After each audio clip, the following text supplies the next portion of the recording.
About 5 years ago, Johnnie Ray cried his way to fame and fortune with two records, Cry and The Little White Cloud That Cried. They both sold over 1 million, and he hasn't had much to cry about since then. At 29, Johnnie Ray is nearly as well known in England, France, South Africa, Japan, and Australia as he is in this country. But it wasn't always that easy. Trying to find almost any sort of work in the movies, burlesque, even in the offbeat nightclubs, either as a singer or a piano player. But today, Johnnie Ray owns a ranch in Oregon, where he grew up.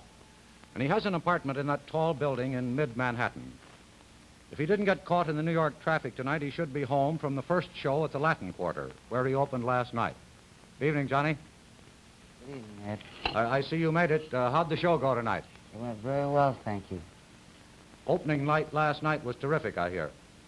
Well, fortunately, it was very, very wonderful, very heartening to be able to come back to New York and open and have as much success as we did last night. The reviews were very fine. I feel very good about it. Johnny, do audiences in nightclubs vary from night to night?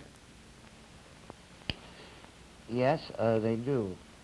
Matter of fact, I would say Saturday night is probably the most difficult evening because from the performer's standpoint, that's the night when everybody really goes out to have a good time, not necessarily to see a performer, but to enjoy themselves. Yeah. It makes it a little rougher. Well, Johnny, quite a few people have spent a pretty fair amount of money to hear you sing in the past few years. How would you describe your singing? Well, I'd probably think of it more as blood, guts, and thunder, actually. I never thought of myself as being a singer. I always think of myself as more or less being a performer. Well, you're known for your crying routine. Is that what you mean by showmanship or performing? Well, I feel that in a performance, the primary necessity for the success of a performer is to project sincerity. And in that you employ an awful lot of things that go into your work, physical things, which you try to convey with your sincerity to an audience, which in the end evolves as a performance. I see. How did you develop this style? Well, I think it involves a great deal of things. Watching other great performers of our time, like Sophie Tucker, great performers like Jimmy Durante. I could go on and on with different things that watching them over a period of years that you learn, the things like the way you use your hands and different things like that. Could you demonstrate a bit of this for us, Johnny? Well, you learn to try to, through a gesture, try to convey a certain feeling to an audience, or a certain emotion, whether it be happy or heartbreaking or sad or anything else. And then what golfers would call, I guess, body English, well, a performer tries to do the same thing with your face, with your hands, and even to the use of your legs and your feet and different things like that. Johnny, that rug you're standing on, I assume it's something you picked up on one of your trips? Oh, yes, this is one of those tiger skin rugs I picked up in South Africa over last Christmas. We were down on a tour. Back here, I have a very peculiar little instrument which is called a bamboo lin, which picked up in Manila. The man who presented it to us, I was told, was the only man in the world who makes them. Yeah? And I was also told the only other American to ever be presented one was Vice President Nixon. So, of course, I was very proud of it. I carted this thing all the way across the Pacific to the United States. I can't play it, but makes a very peculiar sound. Exotic noise anyway, isn't it? And here's some Zulu war drums that I brought back from South Africa. I can't play these things either, but at least I give you a different thing of what they sound like.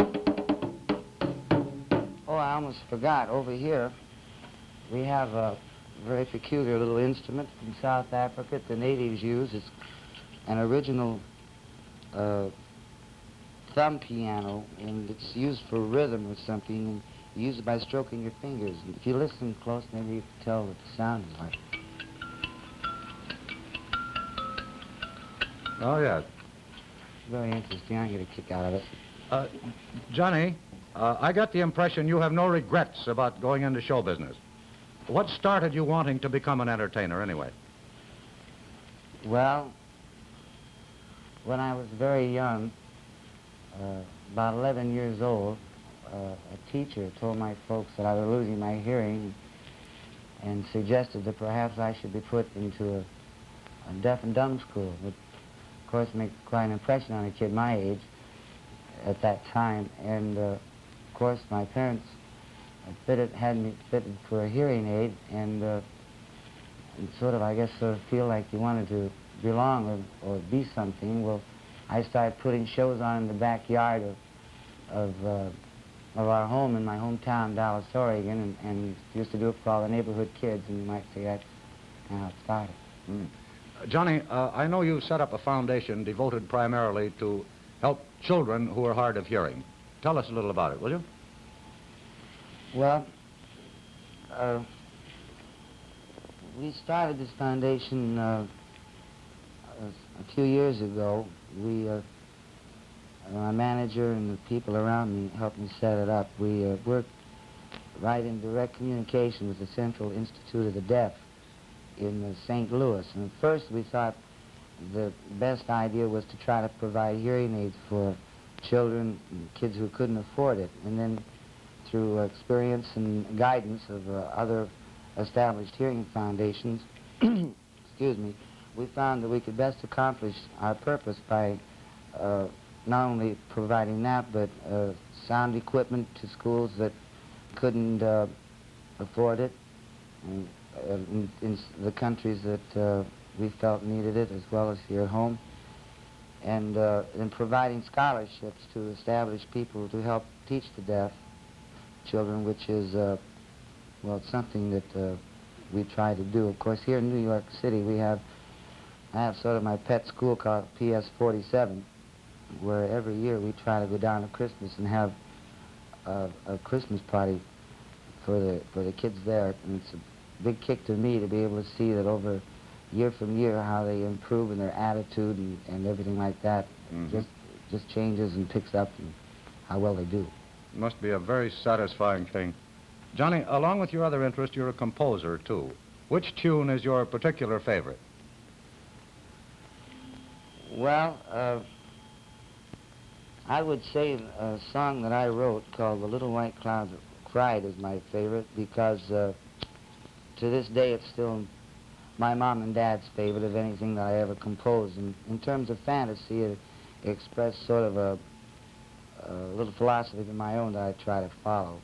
Well, would you do a little bit of it for us and for your mom and dad? Sure. I realize we don't have too much time to be together here in this show, and I do have to be getting back for the Latin Quarter for our second show, so I'll only play the last few bars of it. It's all right. All right, fine.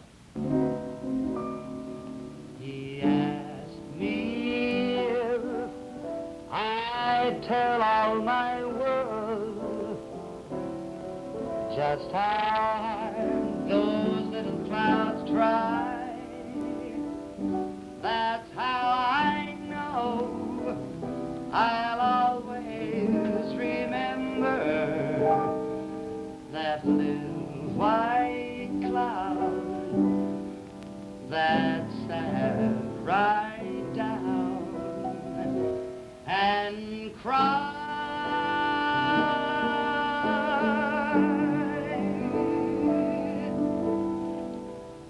Thank you very much, Johnny. Tell me, have you been caught up in this rock and roll craze? Well, yes, but to be very frank with you, Ed, I think I can either take it or leave it, frankly. Well, I suppose when you want to get away from this hectic life in New York and around the world, you can always go back to the peace and quiet of Oregon. Well, I don't know. As much as you can take the boy out of Oregon, you can't take the organ out of the boy, still, when we have such a different change of life, of doing things and of working, I think it'd be kind of difficult to go back to that. I'm pretty happy just now. How often do you get back home to see your family these days, Johnny? Well, I very, very rarely get a chance to visit Mom and Dad on a ranch up in Oregon, but whenever possible and practical, I have Mom and Dad come and visit me wherever I'm appearing. Like very, very recently, I played 4 weeks at the Desert Inn in Las Vegas, and I had my Mom and Dad come down, and they spent a week with me, and we spent a lot of time together. And then my sister Elma came down to Miami Beach when I played down there for Mr. Lou Waller's, the Latin Quarter there, and so I get to see my family pretty regularly. Tell me, Johnny, does it make you nervous performing before your family when you know they're out there in the audience? Yeah. Well, especially so with my family, but it's the same way if I have a close friend or somebody that I'm close to that I know very well, or if it's another performer. It's a real thing if another performer is sitting out front. Like Sammy Davis Jr. was at the opening last night to the second show, and as much as I'm friends with Sammy, it makes me nervous to have people like that there. Well, Johnny, I'm sure a lot of your colleagues were looking in tonight. Thank you very much for letting us come and visit you. Good night, Johnnie Ray. Good night. Good night.